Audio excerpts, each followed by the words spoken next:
Yo, Naayil, we mentioned quick talk about League. Right now, because I kind of wanted to end the stream in about like 10, 15 minutes. If you want to hop in now, that can work, yeah. Hello.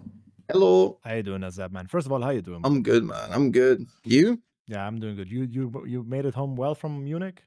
Yeah. It was beautiful. It was nice seeing you though. Holy. Right, it was fun. It was fucking fun. That weekend was a banger in general. It Yep. was really nice. I agree. I need more of that shit in my life. Anyways, I don't want to waste too much of your time. I'm gonna like design this in an interview type of way, okay? Okay. Yeah. Because I saw you play your last game, and I don't know if you noticed, but I played with you the game before that. So your last two games, I've been observing them. Okay. Okay. Do you think that high elo, and when I say high elo, I'm gonna say, do you think that from like 800 LP onwards, 800 LP to like rank 1, do you think that that League of Legends, you're very experienced, do you think it's a good game? Competitively, yes. For fun, no. You think, okay, so you think it's a competitive environment, yes or no? Yeah. For most people, I'd say. You think so? Okay, then in Trying to that boost case, his volume. Yeah. I would like you to please open like OPGG or Deep LOL or whatever, and then I just want you to watch something if you can. I don't know. What are we looking at? So first of all, I want you to look at the game you won 2 games ago. Okay. Okay. First of all, may I ask what you queue? Support, but yeah. Support ADC. Yeah. Okay. So you got your second role, right? Yeah. So based on Riot's system, you are not autofilled, correct? Yeah. I believe. Yeah. Okay. So now look at your support, please. Like click on his account. I can tell you already, so we can speed it up. Your support is a. You think they're all main? Karma main. Okay. Yeah. Then Fabivan, we can skip him. We know he's a mid lane main. And then you can look at your jungler that game, the Talon. That guy is also a jungle main. And then your Riven, I already checked it all out. That guy is a Riven OTP. How many fills did you have? Well, let me talk real quick. On my team, I was on roll on top lane as Aatrox, and my support was on roll as Rel. My mid laner is a support main. My jungler, I believe, was an ADC main, and my ADC was a mage player. I mean, I guess the in-roll things like the Karma OTP and Mage player versus like ADC player, I think those don't really, like they can't really quantify those in the system. That is, yeah, the Slux guy is like support. I don't know if he plays mid, but like he has to choose something secondary, and a support very likely goes mid as a secondary. And here I am making the case right now as Azzapp that because this is a purely exclusively high elo issue, someone that's low master or someone that's below master has no idea what this is. And the matchmaking, in my opinion, in Grandmaster Plus is completely rotten. I believe the environment is not competitive. I believe it's objectively a bad experience to play. It doesn't encourage anyone to improve. It doesn't encourage anyone to get worse or anything like that. The win you have is purely curated by the system on accident and quite literal, like bad luck or good luck in a way. And I agree, yeah. Nuance. But that's kind of how matchmaking works, though. The matchmaking works. It just gives you a bunch of random scenarios, and how many you win out of those random 100, for example, gives you your % win rate. But by the way, and your recent game that you lost, your mid laner was a top main, for example. Nah, that guy was. I know. No, I don't need more. Like I can tell like certain people like definitely like when you get to really high elo, it gets very unfun because you're just kind of checking. I agree. You need to play super consistent. You're just checking who has like a out of place player, either like inflated or like wrong roll, like mismatched or just wide or maybe tilted, and then they abuse. Yeah. The next big problem is when I talk about stuff like this, people will be like, "Well, but Riot said next season will be better." I'm like, pay attention, guys. What is Riot gonna do? They're just gonna try. First of all, how would you fix it? What do you think? Like, how would you make it so that it isn't like this at the highest elo? Give me a button that I can press, so I can wait 7 hours to get a fair team. Nobody's gonna do that, man. I'm gonna. Yeah, well, then don't press the button. Then don't press the button, but let me press it. It's like an Overwatch. Overwatch has that button. Yeah, well, there's Overwatch at the bottom of the goddamn ocean. Nobody plays that garbage. Yeah, but it has the button where you click it and you go for a flight to vacation, and then you'll have a fair team. And here's the next thing, Azzapp. It's like the Riot, and by the way, again, a high elo issue only. What about the nuance of the players? Because I made an example. UQ support ADC. What if you get put autofill mid lane? Well, you'll perform just as good. But what if on the opposite team, it's some jungle main on mid lane? Who's gonna win? I wonder. Yeah, that's something they just can't really calculate in, though. They can't calculate in. They'll think it's fine. Exactly, it's not fine, yeah. Exactly. So this entire cocktail of fucked up shit, I'm just like, okay, where is the incentive for me to try and play in high elo? Why not just buy an account and play in low master and clip farm and play in low elo? As a streamer, 100% correct. 100% correct what you're saying as a streamer. And this is, by the way, part of the reason all players don't fucking play solo queue. This is why Wunda plays more fucking World of Warcraft than solo queue. Yeah, I see your point for sure, but like I don't really see major way to fix it. I mean, there's a couple of ideas. I'm not saying you should fix it or we can fix it. I'm not saying. I'm just making the fucking observation. For sure. Observation that if you try to play the game after Grandmaster, you might as well take your balls on the table and slam a brick on it. Yep, that's the fucking equivalent. I think like you have to buy into premise that the games will be unstable, that the games will be unfair, and you're just assuming that after playing like 1,000 games in a season, the luck will sort of even out and balance the scales in the long run. That's the premise you have to buy into. But that is not an enjoyable experience for sure. Yeah. Game. That's just mathematics putting you where you belong. I got two ways how to fix said problem. I got two ideas that I was talking about for a while. And one would be adding the prizes. One last thing. Sorry, Azzapp, I'm so sorry. I'm so sorry. One last thing. High queue times were annoying where we had no guarantees. If we get a guarantee that we have no fills, then high queue times become justified, and I'm not mad about them.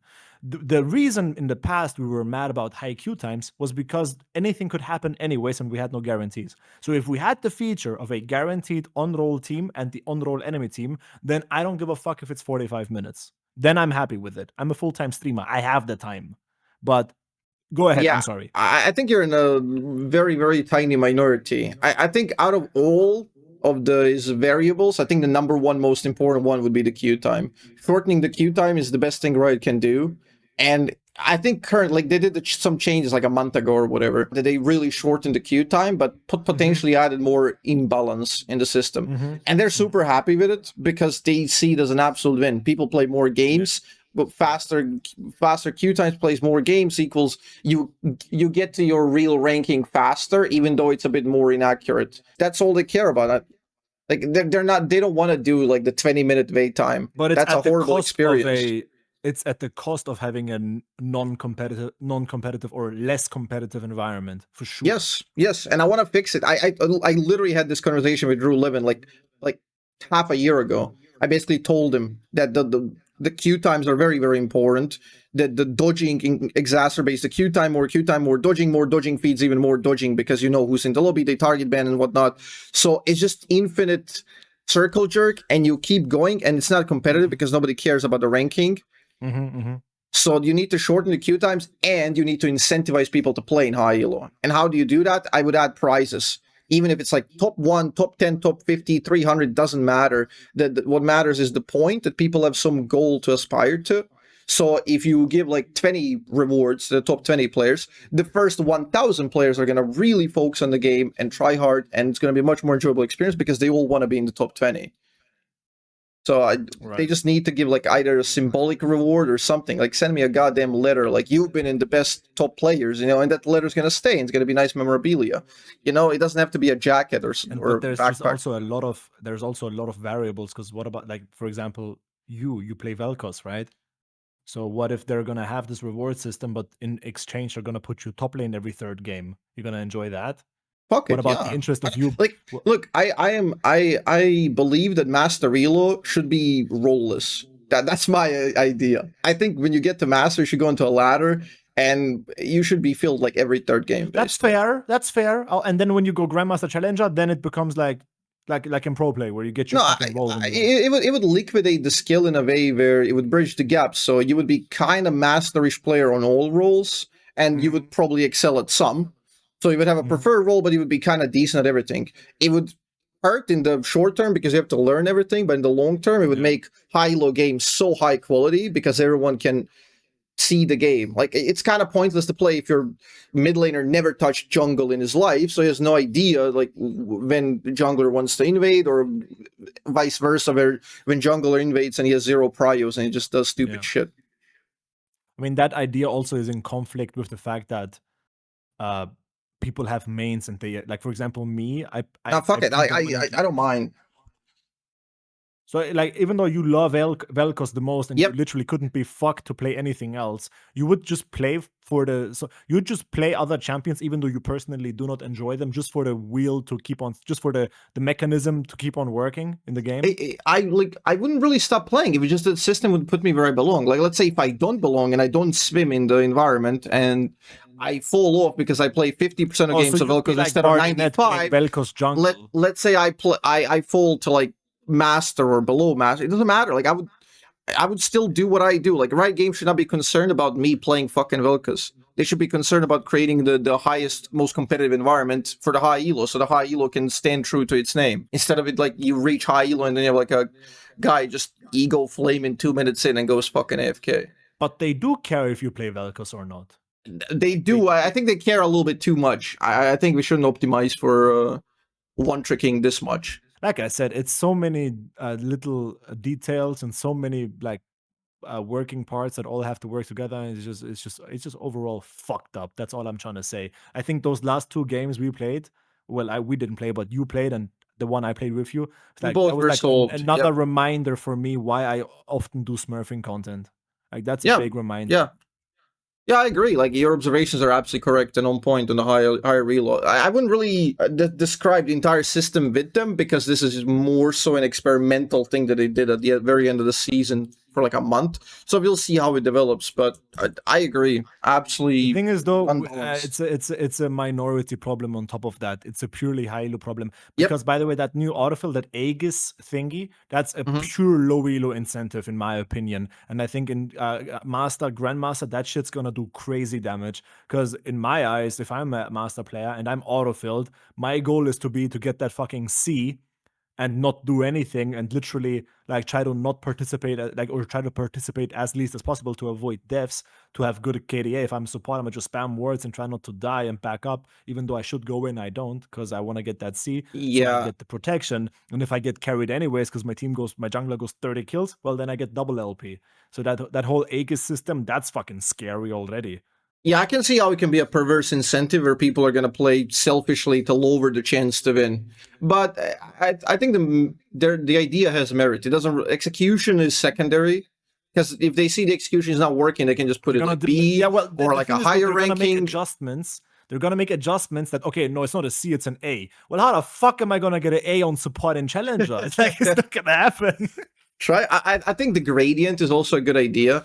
Eventually, that it can do like if you get an S, you get like double, or like you get like double points. If you get like A, you get 160%. If you get B, you get 130%. Yeah. I think the gradient would be a solid solution to that, so people don't really look at one tiny threshold that they have to reach, and when they reach that, they're like, fuck it, let the game lose. Yeah, like I said, man, I'm about to start playing in Masters again. Fuck this shit. I'm done. That's all I wanted to tell you. And I was like, you're a bit of an intellectual LoL player. So I was like, yeah, fuck it, call Azzapp if he wants to. And I was like, that's where the fun is. I don't know if I'm coping or crazy, because I think I do see the game from unemotional, High elo is just, it's very annoying, and it's just meta grind. You just have to be consistent, play well, play the meta champs, the meta... Like, everything is about meta. It's just optimizing those couple of percentages, and you're just waiting the enemies to shoot themselves in the foot and get like trolls. That's it. That's the secret to climbing in higher elo. It is anti-fun in a way. I still get like an occasional banger. Games are volatile, so you get a banger. You get bangers? Okay. You get that? Yeah, like, I mean, the game we played against you, that was a banger on my end. That was just crushing this book. Oh, that's a fake bang. What are you talking about, Azzapp? A banger. I remember. I literally said that in my recording. In my recording, do you remember season 11, 10, 12, where you had like these 45-minute games where no matter what team won, everyone typed, "Bro, what a banger, GG, bro." Remember that? Does that happen a huge anymore? fan. I'm a huge fan of like 40+ minute games. Yeah, I'm a huge fan. Does that happen now? Did you encourage? Like, do you encounter that? Not really. No. I think But I remember that was a vivid thing. I remember that like it was yesterday. Where my heart would be pounding super fast no matter which Nexus explodes. And everybody said, man, fuck GG. What happened to that? What happened to that, You're preaching to me, man. Like, I'm telling you about the not surrendering and people just want to have 15-minute fucking lottery. Like, do I win or lose? Just playing fucking slot machine. I love those games. I love the long. I don't mind losing in 40 minutes. But surely I just want it to be like issue why that stopped happening. It's not a mental Partially, thing. Like yeah, it is. You think the mental got worse than in season 11 and 12? 100%. You know why? The systems dictate the behavior. Riot Games pushed the surrender vote from 20 to 15, and they allowed it to be non-unanimous at 15. You think that's why? That is a major shift in mentality because people play 5 minutes of the game less. If you decide in your mind, I want out of this game, you're so close. Like at 10 minutes, you can quit and you can just bully your teammates to surrender at 15. How many times do you see that message, that fucked up message? 3 minutes left. 5 minutes left. Exactly. And they're mentally checked out like 7 minutes in and he's just waiting the 15. But if it's 20 or it doesn't exist, like what happens if you remove surrender vote immediately now? What happens? People suffer for the next month and people cry about it. But in 3 months, League of Legends is better than ever because there's no people soft hinting anymore because they know they're stuck and they have to play it out. I mean, that's obvious absolute. It's obviously some of them would be trolling, but like the percentage would be so much lower of people trolling. I see your point, but I kind of refuse to believe that is the sole reason why. It's not sole, but like one major factor. 100% major. It could be a major factor. It could be a major factor. It could be. Well, are we gonna get it in our lifetime where this is fixed? Probably not. You guys will see me in Diamond 1 and 100 LP Master until this problem is. But the YouTube's popping though. Get those bangers. I'm gonna get that. You know what? You know that swag, that Zerav YouTuber? Oh yeah. People make fun of him, dude. He's doing it right. He cracked the code a while ago. People like him, people like Nekrit, Dums. These guys are living the dream. They can talk about League while not playing it. You know what I mean? Holy, the low velo check them all. Anyways, I'm gonna leave you alone now, man. I hope you have a good day. Okay. Yeah. Thank you. Later, man. Bye bye. Fun. Well. Nekrit low velo. You heard it here, guys. Nekrit and Dums.